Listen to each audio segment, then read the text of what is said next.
Galerinha do primeiro ano, tudo bem com vocês?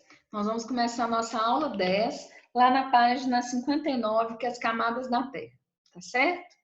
Essa parte é uma parte bem legal, né? É baseada em teorias científicas. Vocês se lembram de que eu falei para vocês sobre teorias científicas? Há evidências, mas não há prova, não é? Então, assim, tudo que a gente ensina baseado em teoria pode cair por terra por uma nova teoria. Mas hoje, maio de 2020, nós vamos falar das principais teorias que estão valendo hoje, tá certo? Então, nós vamos falar aí sobre a divisão das camadas internas da Terra, né? A Terra tem aproximadamente 6.370 quilômetros de raio, né? O que isso quer dizer? Né? Que da parte da crosta terrestre até a superfície tem mais ou menos 6.370 quilômetros, tá? O homem já perfurou no máximo 13 quilômetros de profundidade. Então, o homem não conhece o interior do planeta. Então, através de que a gente conhece o interior do planeta? O homem já foi à Lua, mas nunca foi ao interior do planeta. Ele não tem tecnologia para isso, não é possível ir ao interior do planeta, né? Então, o que a gente conhece é obtido aí através de métodos indiretos, como, por exemplo, o estudo de propagação de ondas, que é a sismologia, né? Então, a sismologia é o estudo do comportamento das ondas sísmicas ao atravessar as partes internas aí do planeta, tá? Eu coloquei de maneira bem simples aqui para vocês entenderem. As ondas P aparecem quando o material é sólido, líquido e gasoso. E as ondas S aparecem onde os materiais são sólidos. Então, tem lugar que aparece onda P e onda S, quer dizer que é sólido. Tem lugar que aparece só onda P, quer dizer que é líquido gasoso. E tem lugares que não aparecem nem ondas P, nem ondas S, que são as chamadas descontinuidades. Nós podemos dividir as camadas internas da Terra usando dois métodos, dois modelos. Um é a divisão química, que vai levar em consideração os principais elementos químicos que se destacam. E a outra é a divisão física, que vai levar em conta a densidade, ou seja, né, o peso, vamos falar assim, entre aspas, né? Vocês já aprenderam densidade lá em física, dos elementos. Então, os elementos mais leves estão na superfície, os elementos mais pesados estão aí no seu interior, tá? Eu gostaria que vocês anotassem aqui para mim a divisão química, primeiramente. Então, aqui, ó, a divisão química, de acordo com a composição química do planeta.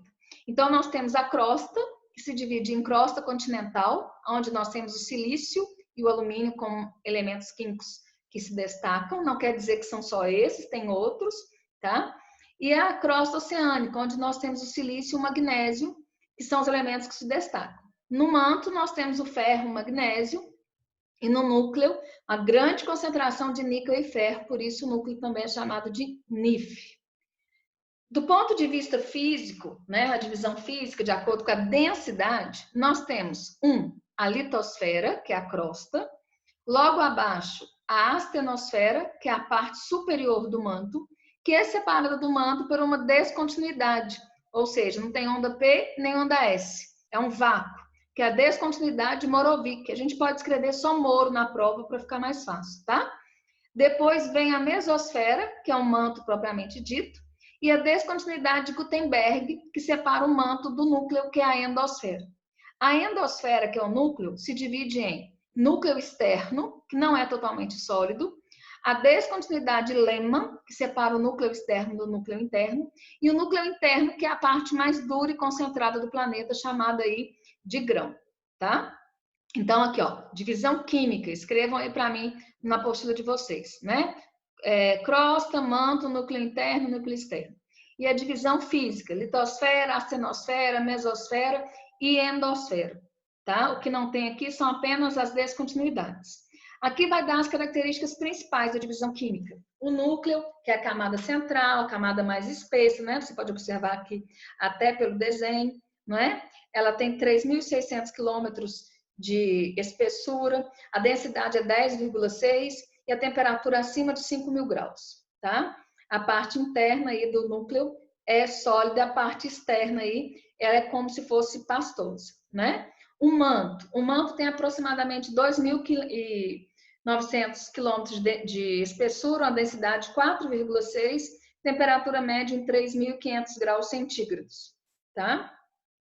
A crosta é a camada superficial, né, onde a gente encontra os recursos necessários à vida do planeta.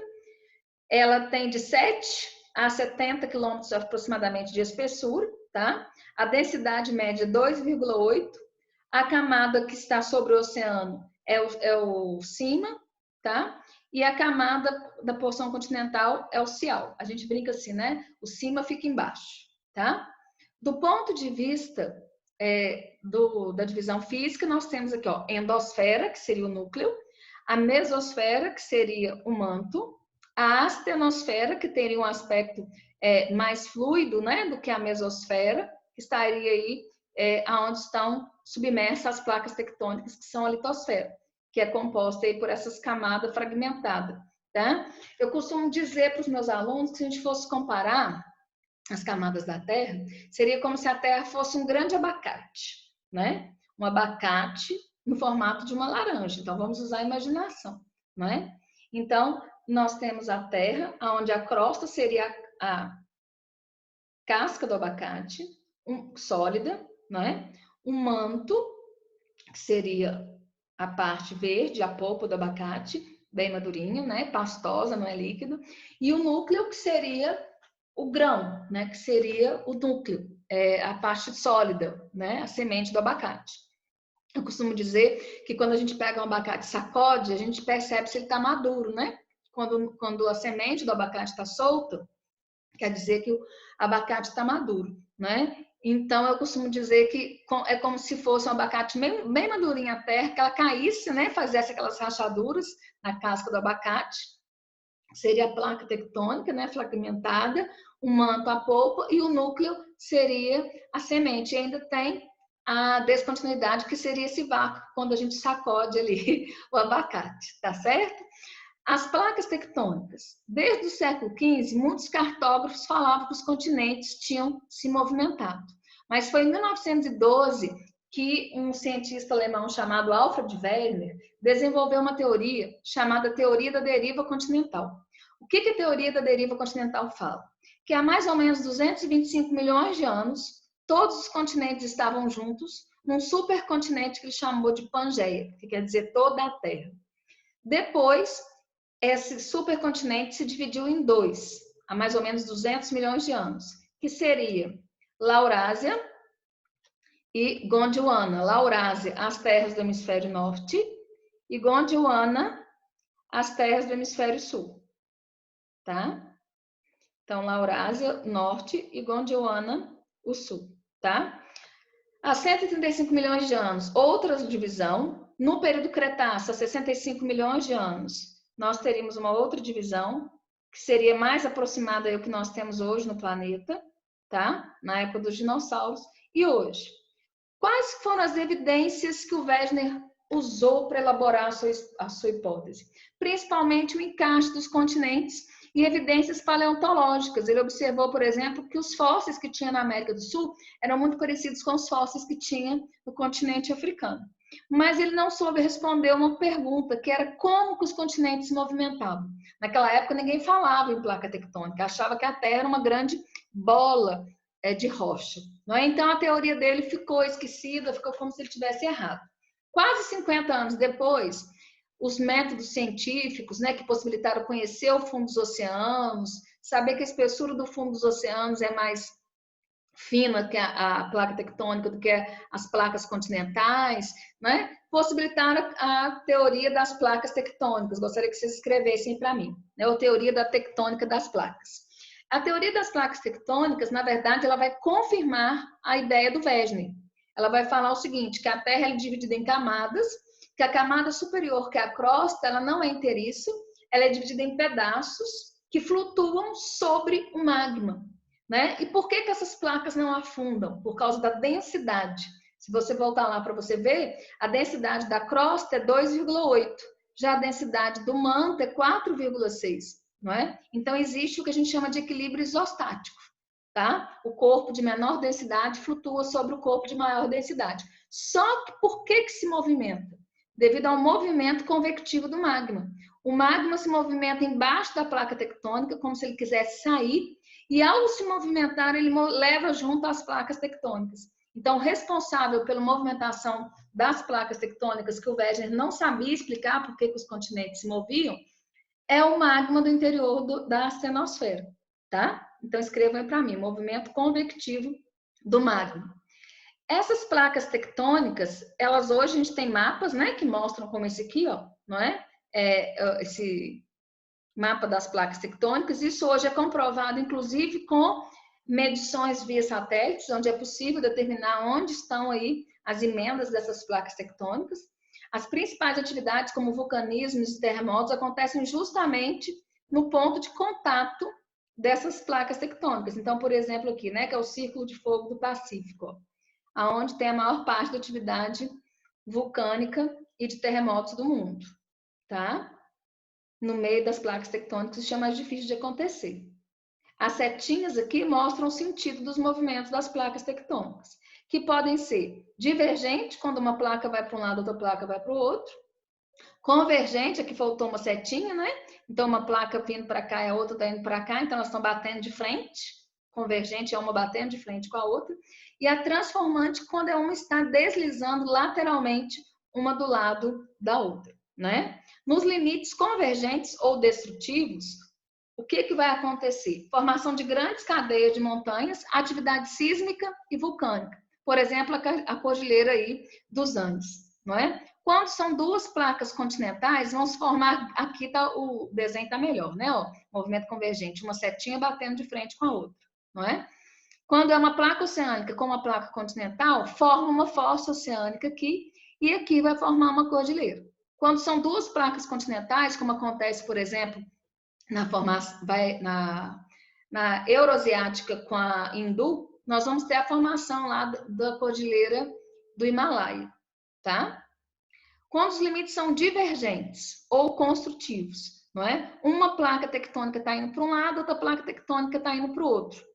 O que vai acontecer? Né? Nós vamos ter a ascensão do magma, isso acontece no fundo dos oceanos.